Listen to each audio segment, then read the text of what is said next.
नमस्कार.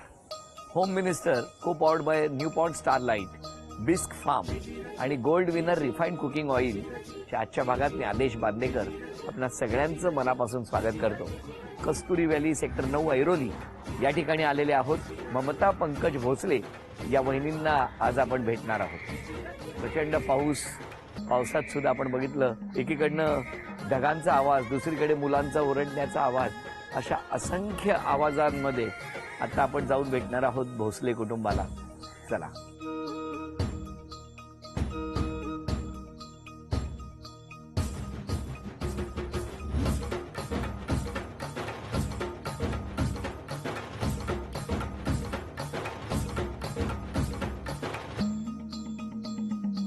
नमस्कार. नमस्कार.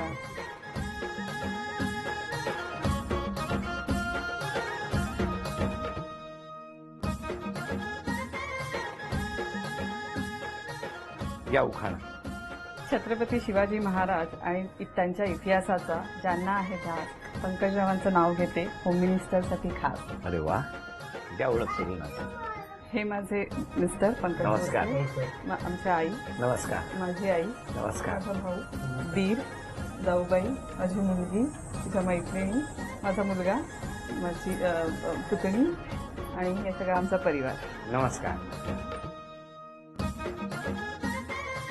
छत्रपती शिवाजी महाराज की सुरुवात करूया आजच्या गप्पांना. कुठलं बालपण? प्रभादेवी. प्रभादेवीला कुठे? ममता अपार्टमेंट्स.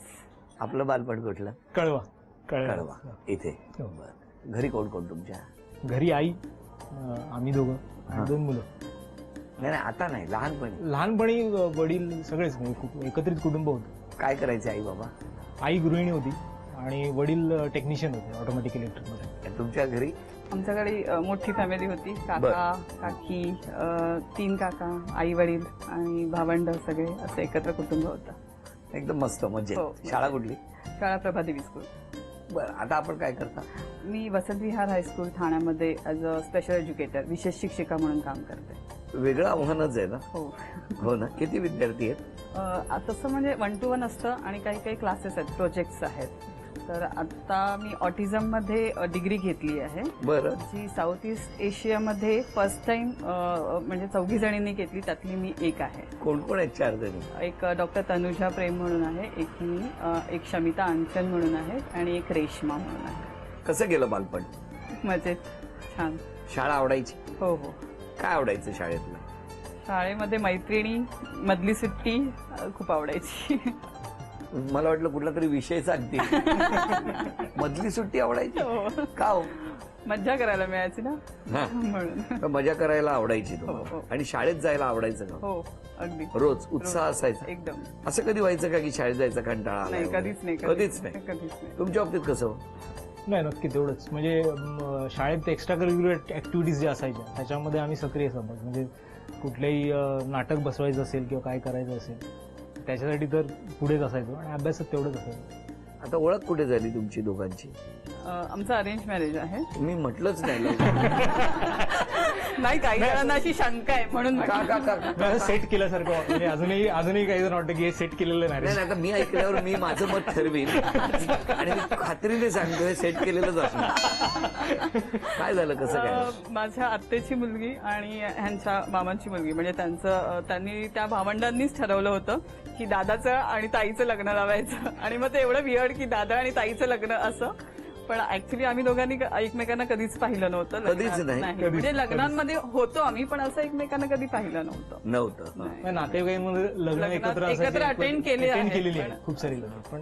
पण असं काही नाही. कधीच म्हणजे म्हणतात ना, सराईतपणे केलं की कोणाला कळूच दिलं नाही. असं संशय आहे. माझं नाही काय म्हणत. सासूबाईंना खूप जास्त संशय असणारच. का तुम्हाला हा संशय आहे ना?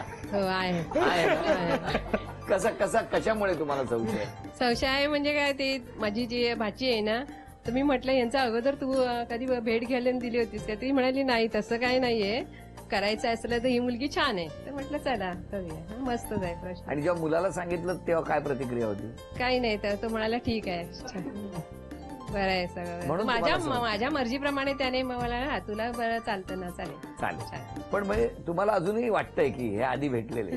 हा असं वाटतं म्हणजे असं- मलाही वाटतंय. हे बघा, हे उगाच वाटत नाही, कळलं ना, अनुभवी मंडळी आहे. आता खरं सांगा, काय झालं, आधी कुठे भेटलं? नाही, कुठेच नाही. हा? म्हणजे फर्स्ट टाइम प्रभादेवीच्या घरीच सगळेजण कांद्या पोहेचा जो कार्यक्रम असतो तसाच कार्यक्रम करून भेटलो. तुम्ही गेले होते? हो, मी गेलो होतो. आणि नंतर परत असं झालं की बहिणीला हिने फोन करून सांगितलं की मला परत एकदा भेटायचं आहे. आणि मग आपण एक ठिकाण ठरवू जिथे मी त्याला सांगेन तू तिथे ये. आणि कसं होतं की मी मोठा असल्या कारणाने घरात, की आधी घरच्यांची परवानगी घ्यायची, नंतर तिने तिच्या काकांची वगैरे परवानगी घ्यायची, नंतर कुठेतरी भेटायचं असं ठरलं. मग दादरला एका ठिकाणी चित्रपट ऑफिसच्या इथे, तिथे आम्ही भेटलो. मग जवळजवळ 2-3 तास गप्पा केल्या. जवळजवळ 2-3 तास. पण मग मला सांगा, त्याच दिवशी लग्नाचा होकार झाला होता? हो, जेव्हा भेटलो तेव्हा तुमची आवड काय आहे? माझी आवड कलेची जे काही आहे, गडकिल्ल्यांवरती फिरणं आणि इतिहासाचा अभ्यास करणं. सगळे गडकिल्ले बघितले? जास्तीत जास्त बघितलं, म्हणजे तो ध्यासच घेतलेला आहे. पण कसे, स्वतः जाता की ग्रुप आहे तुमचा? स्वतः जातो. आपला गट्टा संस्था म्हणून एक संस्था आहे ज्या मार्फत आम्ही काहीतरी करत असतो. गडकिल्ल्यांवरती संशोधन करणं, जुन्या पारंपरिक खेळांचं, ते चालू असतं. मोडी लिपी आता चालू केली आहे शिकायला. बरं, मला सांगा, लग्नाची तारीख काय हो? 1 मे 2004. अरे छान दिवस, पण असा छान निवडलाय तुम्ही. तेव्हा तुम्ही नोकरी करत होता? माझा बिझनेस होता, व्यवसाय व्यवसाय. कसला? मी कम्प्युटर रिपेअरिंगचं. बरं बरं. आणि आपण नोकरी करत होता? तेव्हा मी सेशन्स घ्यायचे. म्हणजे ऍक्च्युली मी डॉक्टर राजेंद्र बर्वेंकडे जॉब करत होते, पण मग तिथे दादर मी इथे आल्यावरती ते बंद केलं आणि इथे सेशन्स घ्यायचे. 14 वर्षात, कारण प्रत्येकाच्या आयुष्यात चढ उतार येतात, कशी साथ दिली यावेळी? खूपच चांगल्या प्रतीने. कारण का कसं असतं की ह्या फील्डमध्ये कुठल्याही क्षेत्रात रिसेशन येतच, आणि त्या काळात जी साथ आहे ती सर्वात मोलाची ठरते प्रत्येक वेळेला. आणि मग कधीतरी असं वाटतं की माझं शिक्षण कुठेतरी, मी माझे वडील गेल्यानंतर माझं थोडंसं थांबलेलं, की मला सांगितलं तू शिक, जेणेकरून अजून काहीतरी मुलांपर्यंत आपण पोहोचू शकू आणि इतर मुलांपर्यंत. कारण का अशी काही मुलं आहेत ज्यांना खरंच गरज आहे, तर त्यामार्फत आपण त्यांच्यापर्यंत पोहोचू. आणि असं करत करत आता ते सगळं व्यवस्थित सेटल, आणि हे सगळं तिच्यामुळे. आज मिस कोणाला करताय? वडिलांना. तुम्ही? वडिलांना. त्यांनी हा विचार दिला प्रत्येक वेळेला की जर काही करायचं असेल तर इतरांसाठी कर, स्वतःपेक्षा आधी इतरांचा विचार. आईने आम्हाला घडवलं नंतर, की वडील गेल्यानंतर, म्हणजे अगदी मी इंजिनिअरिंगच्या शेवटच्या वर्षाला होतो. आता जे आहोत ते त्यांच्या कृपेमुळे. फिरणं होतं दोघांचं? हो, खूप. म्हणजे साधारण कधी जाता फिरायला? आम्ही 15 दिवसात ना, महिन्यात ना एकदा असं फिरत असतो. गडकिल्ले म्हणजे फिरणं म्हणजे गडकिल्ले. अरे वा. कुठला बघितला? रायगडावरती तर आम्ही वर्षातून 3 वेळा जात असतो. शिवनेरी, तिकोणा, खूप सारे मृगगड झालेले, मृगगड, म्हणजे जास्ती करून लोहगड, विसापूर, हे सगळे आणि झालेले छोटे आहे. छोटे आता राज्याभिषेकला आता पनवेल जाऊ. वगैरे. ज्येष्ठ शुद्ध त्रयोदशीला जो तिथीनुसारचा राज्याभिषेक आहे, तेव्हा केव्हाही दरवर्षी जाता रायगडावर? अरे वा वा, खूप छान. तुम्हा दोघांनाही शुभेच्छा. पण या शुभेच्छांबरोबरच खरं तर अजून बोलायचं आहे. पण आता एक आव्हान आहे या घरात. आम्ही काही वस्तू लपवल्या, पण त्या वस्तूंपर्यंत पोहोचण्यासाठी त्या चिठ्ठ्यांपर्यंत पोहोचायचं आहे. त्यामध्ये लिहिलेलं वाक्य, तिथून पुढच्या ठिकाणावर जायचं, असं करत 4 टप्पे ओलांडून ती घरामध्ये ठेवलेली चांदीची अन्नपूर्णा वहिनीने आणली, तर सगळी बक्षिसं वहिनींना मिळणार. वेळ 1 मिनिटाची. बघूया किती बक्षिसं मिळवणार. नमन नटवरा. वेळ सुरू आहे.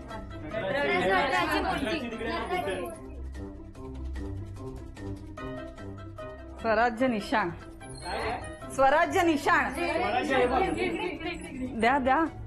नाही नाही देणार नाही कोणी. दिलेली वस्तू उपयोगाची नाही. 30 सेकंद राहिलेली आहेत. बिंब प्रतिबिंब आरसा. लवकर. 20 सेकंद राहिले. चकली बनवण्याचं साधन.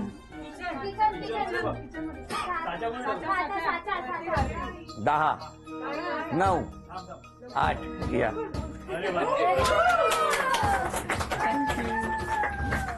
चांदीचं नाणं तुम्हाला मिळालं. अभिनंदन. तुम्हाला मिळाला चांदीचा कुंकवाचा करंडा. चांदीची तुळसही मिळाली. अभिनंदन. आणि तुमच्या घरात आली ही चांदीची अन्नपूर्णा.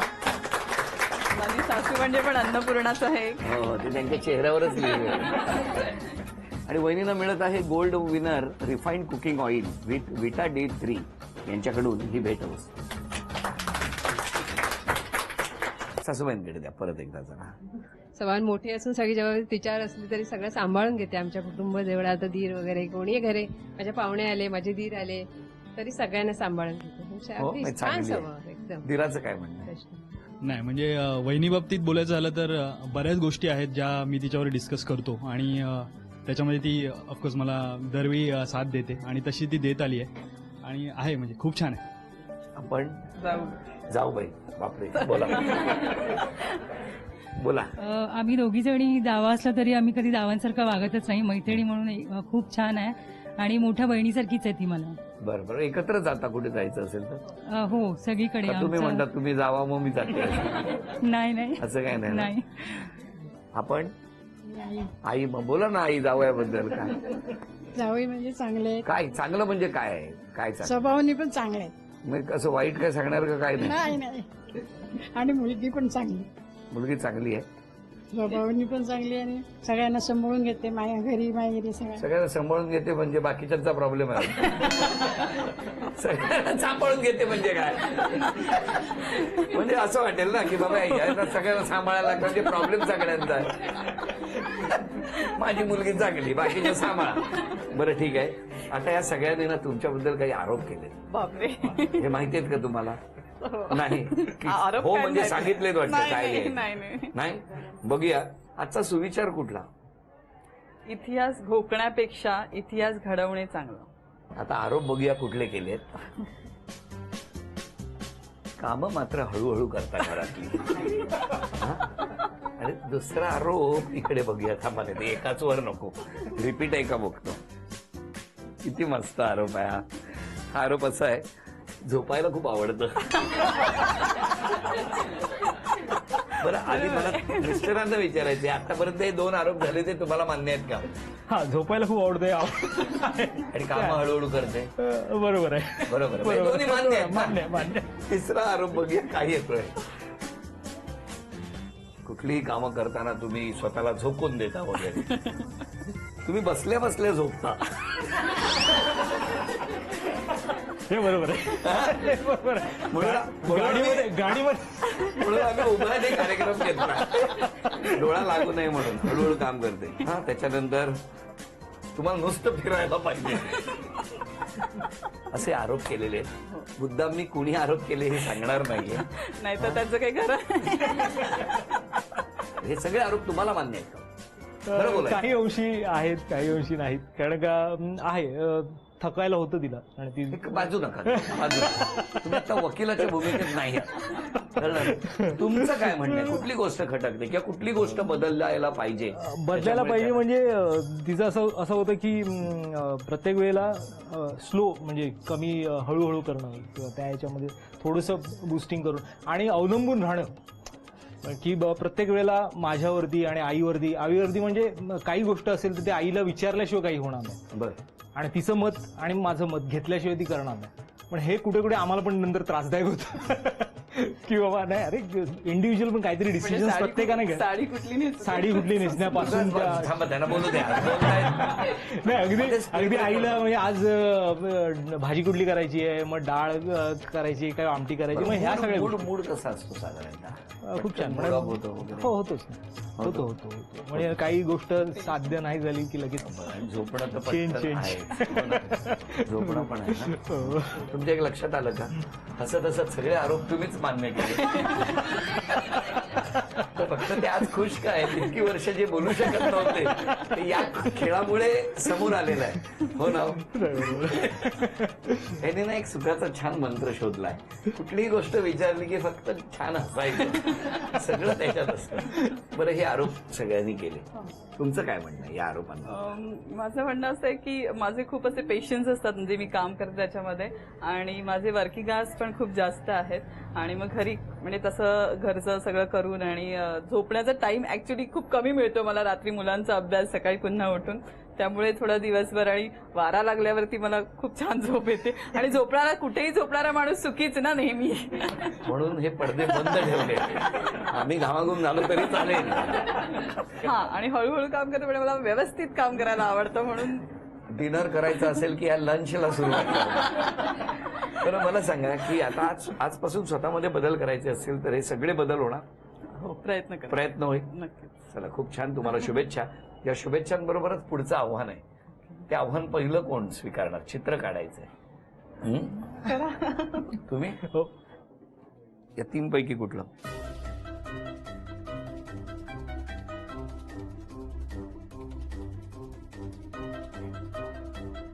बोलायचं नाही, फक्त कोणीच प्रॉम्प्टिंग करायचं.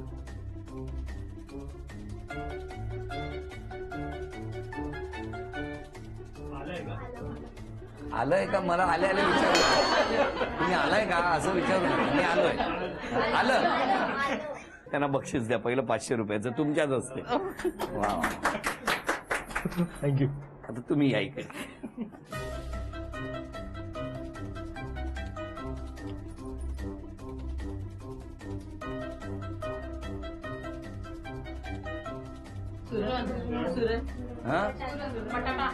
हा बरोबर. पेनच ठेवलं. अभिनंदन. हे 500 रुपयाचं बक्षीस. थँक्यू. आता तिसरं आव्हान कोण? यामध्ये 1000 रुपये दडलेले आहेत. तू तर सूडच उगवतोस. पप्पांवरती जास्त या विश्वास आहे. पप्पा.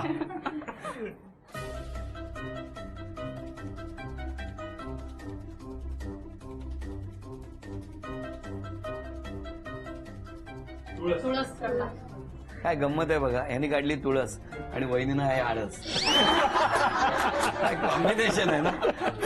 हे मी नाही म्हणालो, हे म्हणाले का ना. घ्या, अभिनंदन. हे 1000 रुपयाचं बक्षीस सुद्धा मिळालं. किती छान. चला, सगळी बक्षिसं मिळालेली आहेत. भविष्यात संधी मिळाली तर मिस्टरांसाठी कुठली गोष्ट करण्याची तुमची इच्छा आहे? आमच्या दोघांची अशी इच्छा आहे की एक अशी शाळा उघडायची की ज्याच्यामध्ये इन्क्लुझिव्ह एज्युकेशन असेल आणि ज्याच्यामध्ये अभ्यासापेक्षा इतर सगळ्या गोष्टींना जास्त महत्त्व दिलं जाईल, आणि अशी शाळा उघडायची आमची इच्छा आहे. स्वतःची? दोघांची. तुमचं काय म्हणणं? तेच आहे. तेच आहे. दोघांचंही मिळून ते स्वप्न आहे. कारण का अभ्यासक्रम आहेच, पण एखादा चांगला फोटोग्राफर बनायचं असेल तर फोटो काढण्यात आलं पाहिजे, जे बालपणापासून जर दिलं गेलं. आणि ज्या वेगवेगळ्या गोष्टी आहेत, इन्क्लुझिव्ह एज्युकेशन ज्याला म्हणतात, ते जर करता आलं तर ती इच्छा आहे. बरं. आणि आता वहिनींसाठी संधी मिळाली तर कुठली गोष्ट करा? तिला फिरायला एका बाहेर, म्हणजे महाराष्ट्राच्या बाहेर कुठेतरी घेऊन जायचं, तो एक इच्छा आहे. कुठे साधारण? आता बघूया जसं कसा योग येतो, पण महाराष्ट्राच्या बाहेर तरी एखादं ठिकाण आज कमिट करायचं झालं, साऊथमध्ये. तुम्हाला संधी मिळाली तर मिस्टरांसाठी अशी कुठली गोष्ट आहे जी करायला हवी? त्यांना तेच आहे की त्यांना इतिहास शिकायला दिलं तर ते एकदम मजेत असतील. तर म्हणजे त्यांना कधीतरी असं होईल की सगळ्या जबाबदाऱ्या मी माझ्या जे म्हणतात ती अवलंबून असते, तर मी माझ्या जबाबदाऱ्या सगळ्या मी स्वतःहून करेन, आणि मग त्यांना इतिहास आणि गडकिल्ले फिरायला मोकळे असतील ते. हेच पाहिजे तुम्हाला? काही अंशी नाही. आता बोलू नका. आता बघा, आज आहे दिवस कमिटमेंटचा. नाही, पण आज क्षमा कोणाची मागणार? सगळ्यांचीच, नातेवाईकांची, मित्रमंडळांची. कधी काही अनावधाने काही झालं असेल तर त्याच्यासाठी सगळ्यांची क्षमा. तुम्ही? सगळ्यांची. संस्था चालवताना ज्या काही गोष्टी होतात, प्रत्येक वेळेला माणसं जवळ येतात, लांब जातात, पण सगळ्यांचीच मागेल. कारण का कुटुंबाने जेवढी मदत केलेली आहे, मित्रपरिवाराने त्याच्यापेक्षाही जास्त मदत केलेली आहे आम्हाला घडवण्यात त्यांचा हात जास्ती आहे. त्यामुळे अनावधानाने काही चुका झालेल्या असतील, कधी होतील पुढे, तर क्षमस्व. आणि पुन्हा कधी होणार नाही, कारण का माझा सतत थोडा तापट स्वभाव आहे. म्हणजे दोघांपैकी तापट कोण जास्त? तेच. हसण्यावरून वाटत मला वाटलं उन्हामुळे घाम येतो. आता कळलं तव्याच्या बाजूलाच उभा होतो. तापटपणा जरा कमी करा, म्हणजे जे चेहऱ्यावरचं हसू आहे ते इतरांच्या चेहऱ्यावर सुद्धा अधिक जास्त दिसेल. आणि खरंच तापटपणामुळे बऱ्याचदा नुकसान होतं. एखादं वाक्य असतं, हे त्या वाक्याने बऱ्याचदा समोरच्याच्या मनाला वेदना होत असतात, त्याही कमी हो. हसत राहा, आनंदात राहा, आणि सगळ्यांना आपल्यामुळे कसा आनंद मिळेल हे तर तुम्ही करताच आहात. आणि आनंद द्विगुणित हो असं म्हणत या संपूर्ण घराला शुभेच्छा. आणि या शुभेच्छांबरोबरच झी मराठीकडून ही भेटवस्तू तुमच्यासाठी. थँक्यू. आणि वहिनींना तथास्तू पुणे यांच्याकडून मिळते आहे पैठणी. अभिनंदन.